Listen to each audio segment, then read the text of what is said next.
Moscow warns Washington of unpredictable consequences.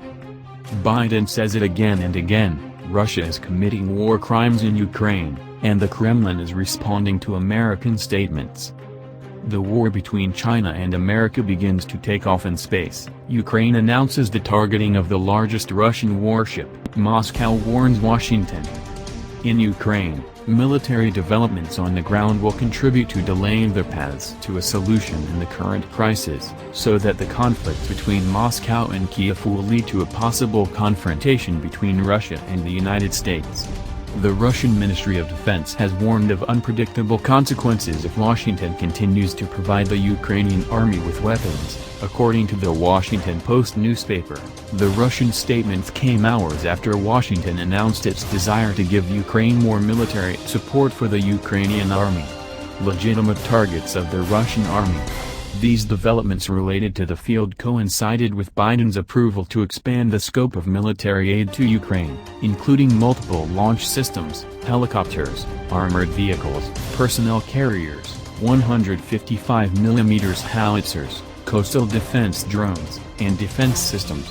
Long-range air defense, including Slovakia's shipment of the S-300 air defense system, which Russia said it destroyed with a value of $800 million.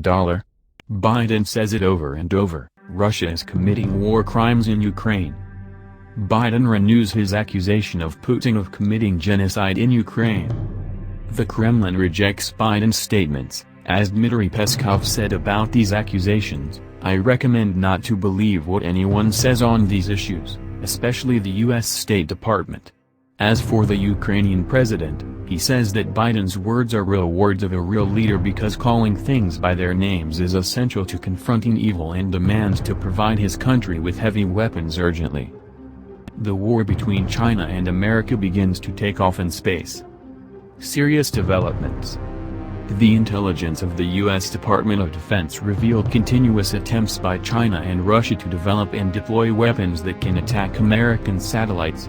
Moscow and Beijing continue to increase their fleet of space vehicles to collect intelligence information and conduct surveillance and reconnaissance operations. Because of all this, Washington says that it will increase significant investments in the proposed defense budget of the Pentagon for the year 2023, and the additional budget will be allocated to the development of the American Space Force. Do we see in the future a space war of a new type between Russia, China and America? Ukraine announces the targeting of the largest Russian warship. The Russian Ministry of Defense says that the most important ship in the Russian Black Sea Fleet, the missile cruiser Moskva, was heavily damaged due to the explosion of ammunition on board, and reports say that it was hit by a Neptune missile, and it appears that the source of this missile is a Bayraktar 2 drone. With the ship sinking and all its 500 people being rescued, will there be a serious escalation because of this ship?